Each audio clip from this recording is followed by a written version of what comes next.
3 p.m. It's Saturday. It is incredibly hot today. So I am here by the window. I'm not even wearing any shoes or flip-flops because the floor at some points of the house, in my place here, like they're kind of cool, and it helps. I'm gonna let my hair down because it's finishing to dry up. So yeah, I don't wanna to leave like any marks. Yeah, by the way, the topic of my hair, it's been a while since I've done something like this, something fun. I mean, red was fun, but like two colors. And the receptionist at my new psychiatrist place, she's also a hairdresser, and she was telling me that she thinks that my hair like is looking pretty good for having been bleached, and then tones and all of that. And honestly, I kind of like I see what she means. My hair, because the toner what I use is not really hair dye, it's just toner, and usually just moisturizes your hair pretty well. And yeah, so I like the final product. But yeah, so I'm here back with my laptop. We're gonna do some more reading of the enneagram. I'm thinking of reading the personal recommendations. No, I'm gonna read the compatibility with other types. This one's going to take a little bit longer, probably like more than like one video, but it is interesting because sometimes by comparing two things you can kind of like get a better idea of what one of those things are, what both of those things are. So the first one is Enneagram Type 1, which is the reformer. My ears are clogged. I kind of like hear myself talking. It's pretty annoying. But anyways, so Type 1 with Type 5, which is the investigator. And which type brings to the relationship. Enneagram and 5s are alike in many ways, particularly in their reticence to show their emotions directly and in their identification with their minds. So they're both introspective, okay, and also the reticence to show their emotions. It's kind of like an interesting thing because I've been actually reflecting upon this, like, am I really, straightforward? Because historically I've been very much like closed off, and then I started, expanding a little bit more. Therapy can kind of like help with that. And because I think about my session today. Today, my psychiatrist ended up spending more time with my parents than with me. I was with her for 10 minutes, and my parents were there for like half an hour. But apparently, it was good for her to have like a better notion of me because my parents were basically talking about me as a person since I was, a child. Actually, probably since even before that, since I was a baby. And this gives her, I think that, like as I was, saying farewell once we were done, I feel like the way that she got a better notion of who I am as a person from, talking to my parents. Because definitely comparing, like how it was when, I left to kind of call my parents in, and when, she saw me again, I could definitely feel like, she had, and I feel like she was kind of like a little bit, I think I kind of bugged her a little bit because I was very much like, very set on the end, and I have my deadline and that's that, and then after that, not like a deadline, it's just something I want to do before the end. Yeah, okay, it's really hot. I will have to tie up my hair. Okay, it's almost dry. I don't think it's I just yeah, but and I think she was kind of like, she didn't really get a notion of me as a person, and I think that when she talked to my parents, she really understood a little bit better, who I am, and I don't know, gave her better perspective, and she wasn't like looking at me with like, so judgment is not the word, but there was like weight in the way that she was weighing on the situation basically, and I think that before and after there was definitely a difference.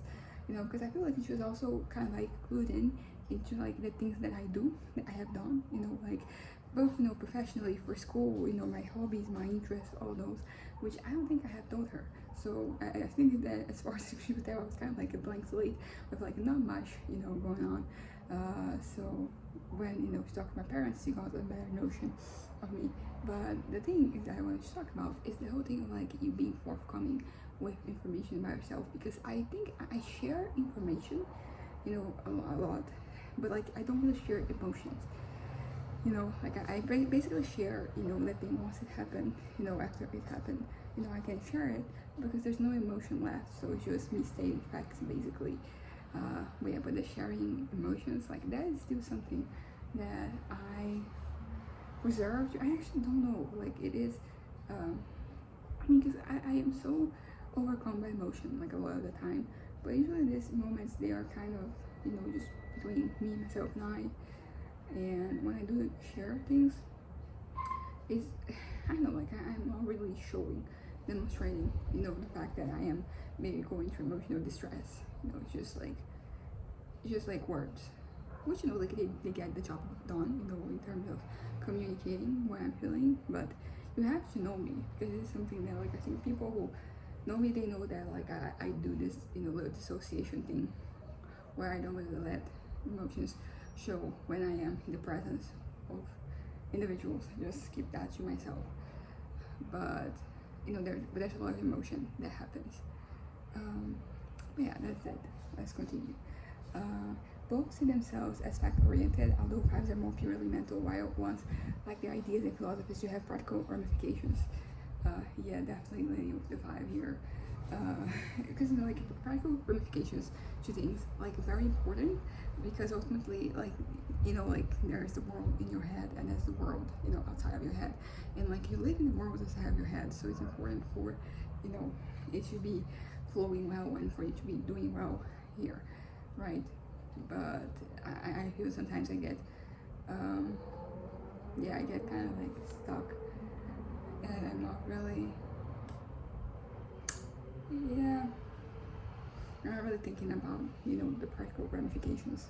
But anyways, both bring to their relationship a desire to be objective. They both want to avoid falling into sentimentality or to allow their feelings to cloud their mental clarity. This is, I guess, like this most people. Just a little, stay hydrated. Also, like, which is something that I'm focusing more on actually, because I think it's been, I don't know, like, there was a point where I was kind of like on a road with my consumption of water, like every day drinking all the liters I have to.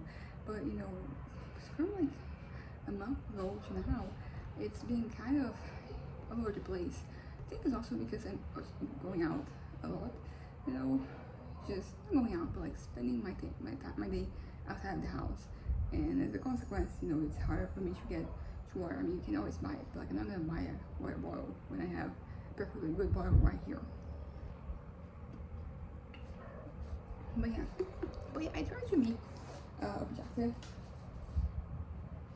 and even when I'm not, you know, I'm not being objective. You know, I fully acknowledge it, that, you know, like there are some partiality, and honestly, this is something that has actually like a interesting development in my head, because I used to be very much like everything has to be, you know, it has to be based on the facts and the logic, you know, it has to be, you can't deviate from that. But by doing that, I was, you know, making choices that were not really good for myself. You know, they were not really the best that I could do, and they were just really leading to deterioration of my mental health. So, you know, like, and of course, like, we all are going to define, you know, something objective. You know, you would have different kind of criteria, but you know, for me, it's mostly a lot to do with productivity. You know, like I had like that's being kind of like a staple of my psyche, so I had to be productive at all times, and if I was not being productive, then there was something wrong with that. You know, so according to like that framework, you know, like I was kind of like basically, I was ignoring all the signs that I had. For example, maybe I just needed, you know, to take a break. I wasn't really doing that because that would just not be good for my productivity.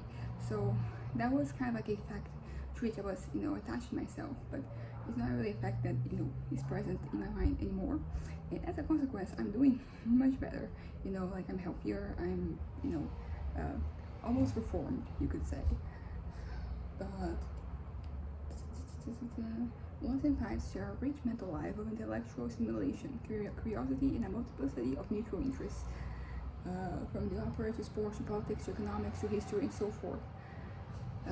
I do like to have a variety of interests, and also like it's something that I've been kind of like noticing with just reading the enneagram, like their definitions and all that. Is that basically I have to, kind of like separate myself between, the version I am when I'm not doing well, and the version that is kind of like normal me. Because this version, from when I'm not doing well, sometimes I am like in that version at that point in time. But it's not really fair. Because I understand why I would take that into account, because I spent so long with, being like not well, that I start to think that that is the normal. But it's not, and you have to kind of like put a stop to this, thought process, because that ends up, getting in the way of you actually being, your best self, living your best life, however you want to put that. Like just thinking about this, it's kind of important to think about the situations as like as them being passing. Like this moment, this bad moment I'm living. This is not my reality. This is not going to be my reality, and naturally, bad things are always going to happen, and you have to deal with it. That's part of life. But that's pretty much that. Like, you have bad moments doesn't mean that there are bad things happening to you. It's not. I mean, sometimes you can go. There are times and times, right? So you may go like for a long time without any emergency happening, and then suddenly you have like emergency after emergency after emergency, and but still emergency. Like, those are not the norm. And I've been kind of like looking at myself, trying to think of myself not as I am right now, which is not doing really well, but instead of that, think of like when I was okay and how I would look at things, because there's like a very stark contrast in some things. Because for example, right now when I'm not doing super well, I usually lose my perspective. So I end up like not really thinking about the future, because like in my head there's not gonna be a future. Like the end is near and all of that. And if you have that mentality, like it really gets in the way of you to kind of like just live your life, right? So I'm not thinking, from like that perspective. I'm thinking from like my healthy perspective. Even if you like, maybe it's not healthy, it's healthier, and that is already pretty good. You have to accept progress as it comes, not necessarily as you wish it would come, because that would just lead to disappointment. But exactly. So like, what are my plans for the future? I can't think of my head right now. I have to think about like when I was doing well, and all the things that like I was putting on my list. And I mean, it's kind of hard at times, because I don't really want to just be in that mindset, because it's just contrasting so heavily with where I am at. But you kind of need to my hair now. But you kind of like you need to do that. You need to make an effort, and sometimes it can be an effort just for that, because sometimes if you're thinking of an effort, you can't start, think too big. There is such a thing as that. Just think of, in a practical way. Like, what's like one small thing that you can change, instead of thinking about, like the ideal version you wish you were. So ones and pies often enjoy each other's company and intellectual stimulation, loving to debate and admiring the intelligence and expertise exhibited by the other. I will say that I'm not a good conversationalist. I think, actually no, I think I've been thinking about this too, which is like, I don't think that maybe the issue is that I'm not a good conversationalist. I just haven't found a person, for me to talk to about, things, or, topics that interest me. Because usually, like, I try to avoid conversations as much as possible. I like when they're happening, like, it's okay if they're happening, like, around me, when you have, like, multiple people. That's why I like multiple people, because then it's not, like, on you to keep the conversation going. But I will say that, someone who I can have a good conversation with, I can think of, like, honestly, like, a handful of conversations I've had in my life that they were, I would say that they were good, because most of the conversations I have, these days are about me talking about how I am doing, and, assessing where my head is at, and those are important conversations, but they're not, conversations that, like, when I was a kid, I thought I'd having. So, like other conversations I have, sometimes the topic is even interesting, but the person you're talking to is kind of like, it doesn't work out, because for a variety of reasons. Maybe they're too implacable, like they don't really accept any other point of view. So basically, you're talking to a wall, and this person is talking to a wall, and then everybody's frustrated in the end. It can be because there's a lot of bullshit that is said, and that you call out, and then people also don't handle that very well. But yeah, but honestly, most of the time these days, I'm like I see the conversation is going to that direction, I just remove myself from it completely, because it's just going to lead to frustration, right? Like, I don't want to get invested in certain conversations, because they, what I want is to have an honest discussion about those things, and but people have to be open for that to happen. And a lot of times people are not. They've already found out what they think, and they stick to that regardless of whatever information, whatever facts, whatever regardless of you pointing out the fallacies in their reasoning. People, yeah. So, anyways, conversations not really my forte, and also something I kind of I care to do, to be honest. But it's mostly because of that. Maybe one day I'll find someone who I have interesting conversations with, and I'm not gonna lie, that sounds so appealing in a way that it was not appealing 5 years ago or 3 years ago, possibly even a year ago. I would still not value, but I don't know. I think I've been having a lot of conversations with myself, but not just myself. I create these different characters in my head, and I have conversations with them, and it's usually I'm trying to play, because it is me with me, but I try to make sure that the other perspective is giving they're not, it's not just the same thing, because you're both echoing each other. That's also not particularly enjoyable. Also no talk about politics and religion, which is funny, because when I was younger, that was my bread and butter. I just loved having a conversation about people's opinions, people usually hearing some people's bad takes. Well, it could be annoying if the person really said and continued having the bad take, but it was just something I couldn't avoid, and that it wasn't even that I enjoyed it. I was just compelled to do it.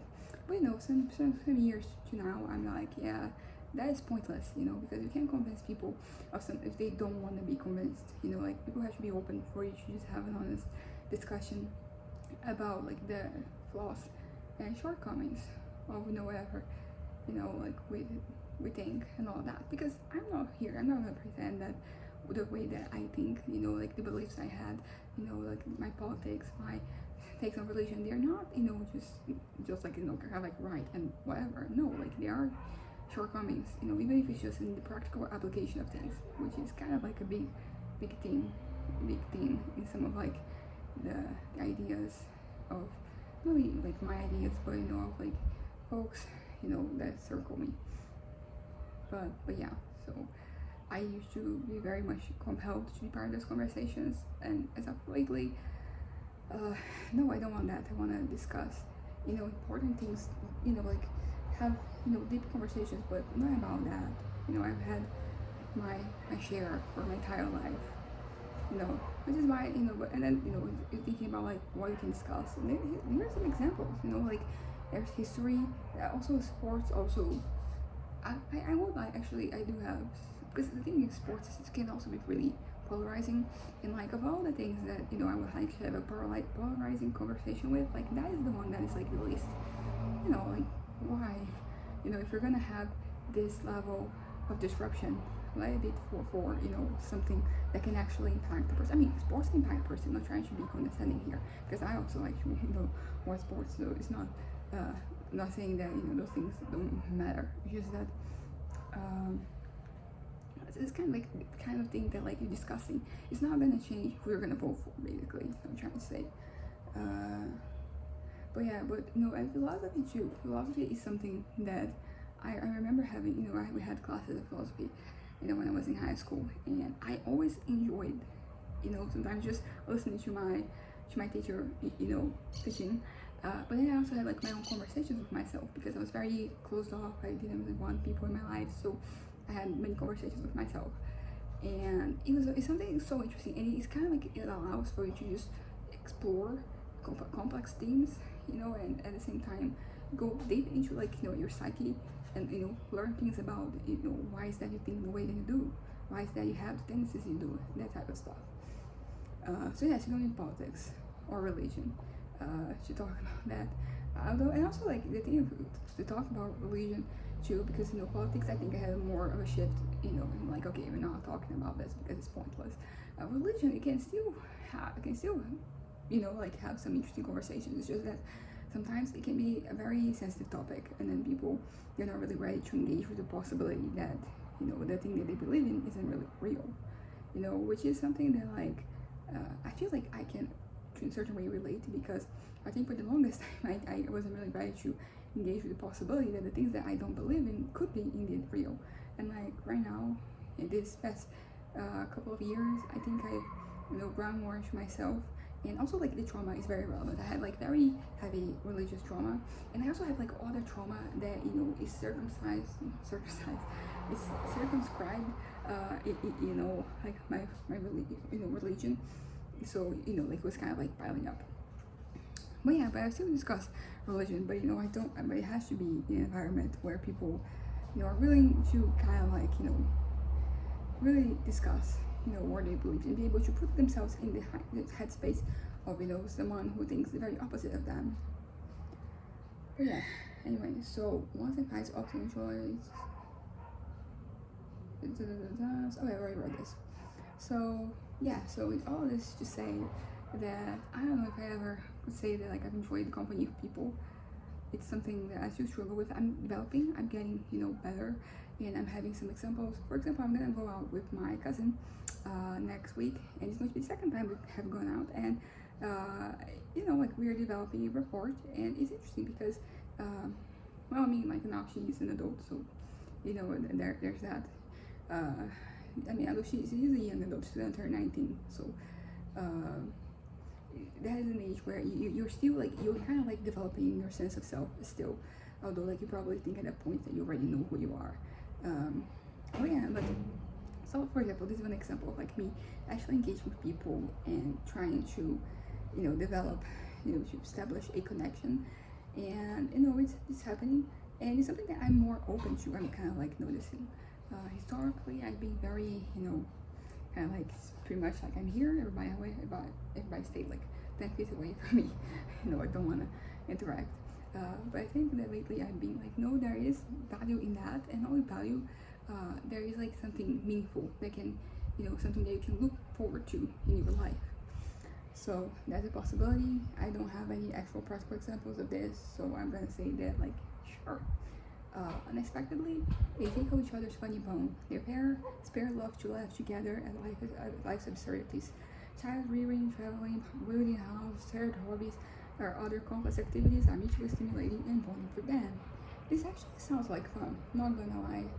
I feel like when I was younger, this would not really appeal to me, but like now that I am at my old age, you know, it's starting to sound like fun.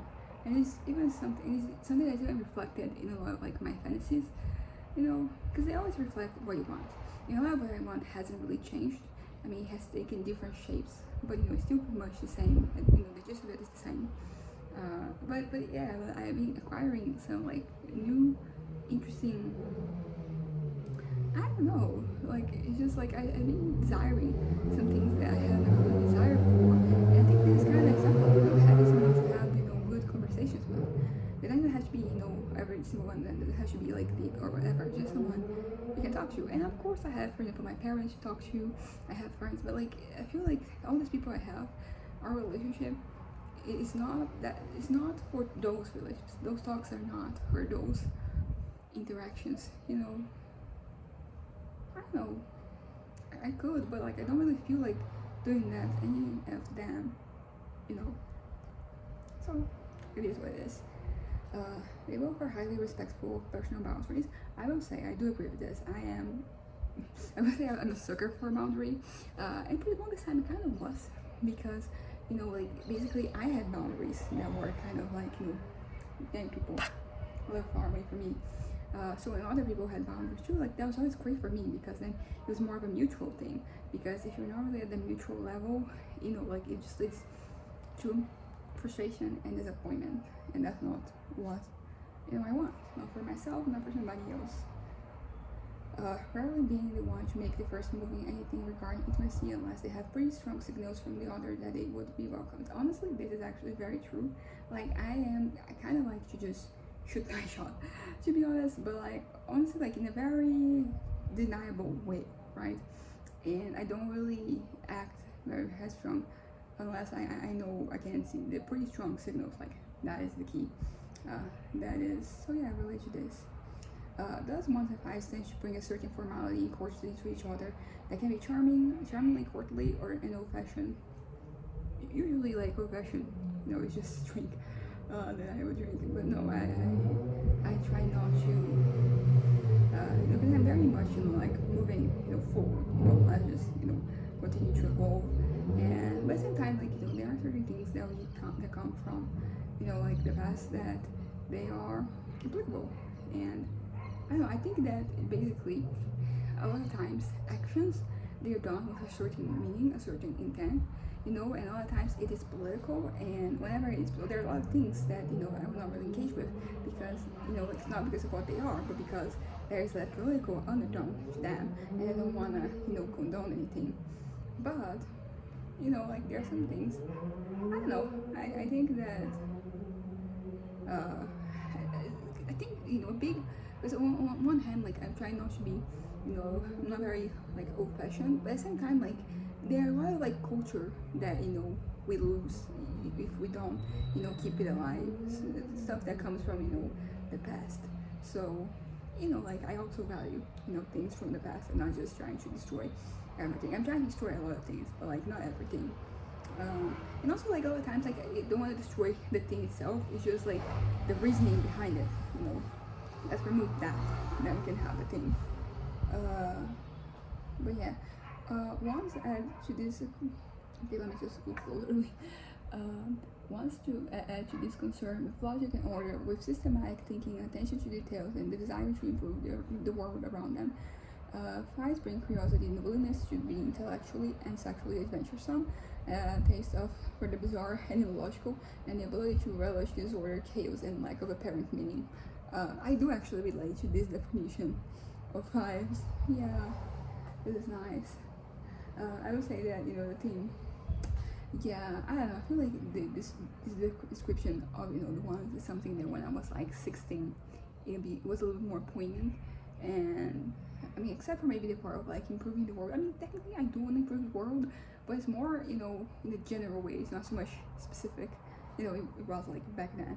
Like right now, I have more specific things that I do, specific ways that can kind of like improve things.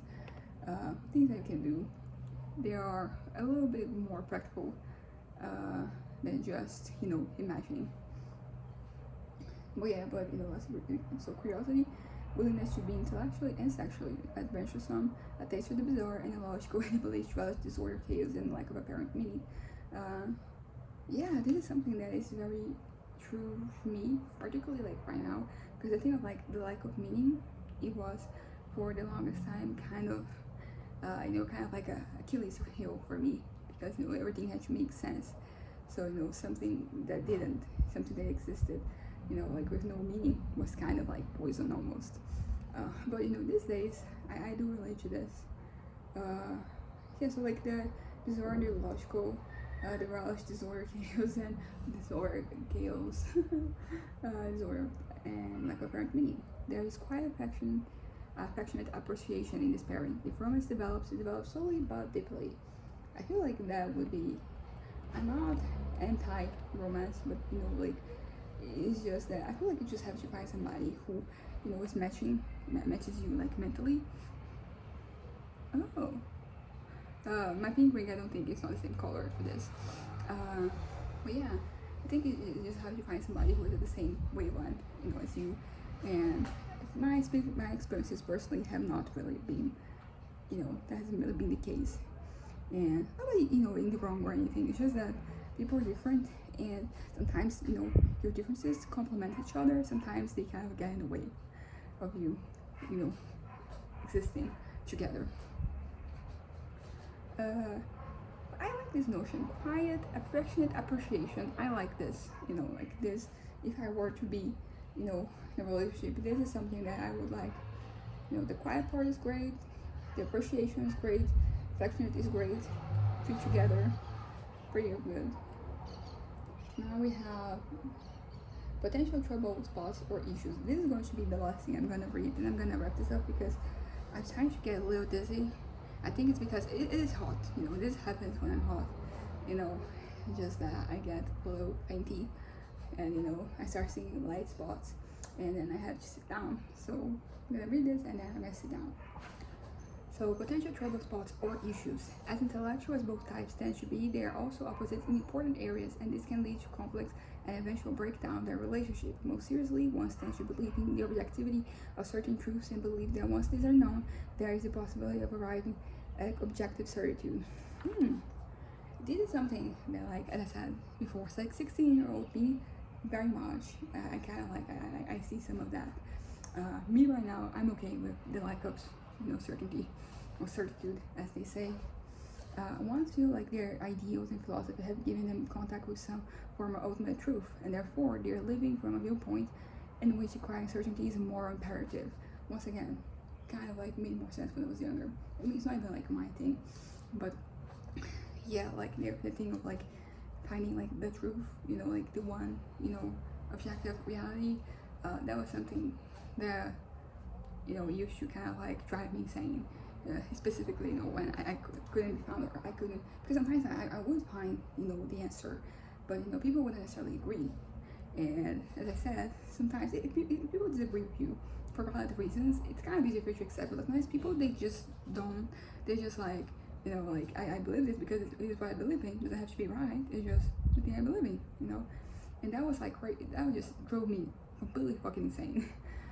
These days, not so much. I've kind of like learned, as I said before, to appreciate the moments, the points where I too am not really giving a fuck about the reality, you know, or the truth behind it. I just want to do my things, you know. I just want to focus on those things that I love, and you know, just let them be, you know, the thing that really bring meaning to my life, not, you know, like the truth.